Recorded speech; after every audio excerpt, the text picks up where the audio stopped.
Hello বন্ধুরা, শুধু কি টাকার পেছনে ছুটলেই হবে? বিবেক দিয়েও কিছু কাজ করতে হয়। সম্প্রতি কোকাকোলার বিজ্ঞাপন করে ধরা খেয়েছেন ব্যাচেলর পয়েন্টের জনপ্রিয় অভিনেতা শিমুল শর্মা এবং জীবন। আসলে যারা পাবলিক ফিগার তারা যদি পাবলিকের পালস না বোঝে তাহলে কিন্তু এরকম অসুবিধা হতেই পারে। আমরা বাংলাদেশের মেজরিটি পিপল মুসলিম, সুতরাং আমরা ফিলিস্তিনকে সাপোর্ট করব, ইসরায়েলকে নয়। আর এই গাজা যুদ্ধ লাগার পর থেকে তো সকল ধর্মের মানুষ ফিলিস্তিনকে সাপোর্ট করছে। আর তারপর থেকে সারা দুনিয়ায় বয়কট ইসরায়েলি পণ্য, বয়কট কোকাকোলা চলছে।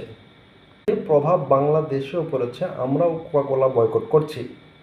বিজ্ঞাপনে যারা অভিনয় করেছেন তাদেরকে আমি অবশ্যই নিন্দা জানাচ্ছি। মিডিয়ার অভিনয় শিল্পীরা এ থেকে শিক্ষা নেবেন।